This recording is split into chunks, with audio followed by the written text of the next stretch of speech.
Galaxy featuring Yuri. Mga Zamora family.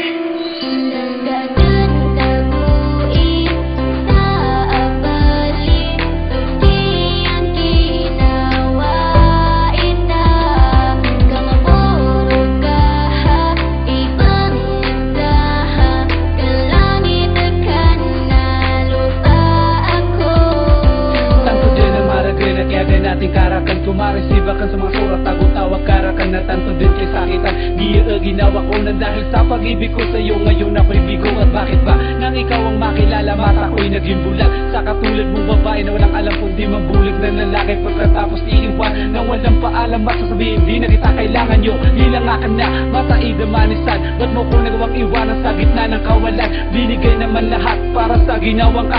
Apyag ginawa ka na ifla lang pararaka na inutok ko din sa balis. So people sa direnta, apit po sa direnta nilang masasabi mo. Pero sana da kung katumali sa pasag ka piyang unutan na ka. So kabayaw mga lakas kakainawaan ako ka.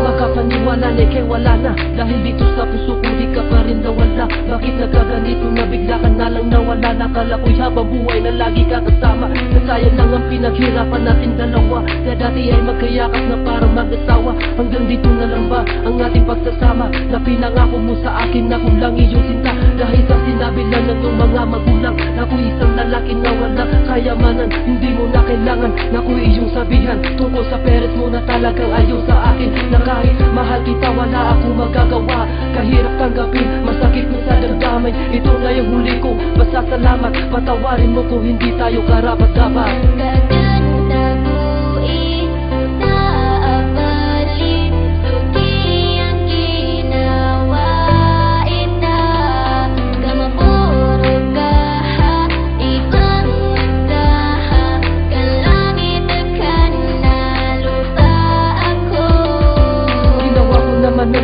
Para sa'yo, pero bakit ganito bigla ka na lang lumayo? Labis akong nasaktan at ngayon nahihirapan. At sa tuwing naaalala ko ang mga nagdaan na dati ay lagi magkahawak kamay sa daan. Ako ngayon luhaan at iyon ang iniwan. Pagkatapos ko nang mahalin sa uli ay ganito.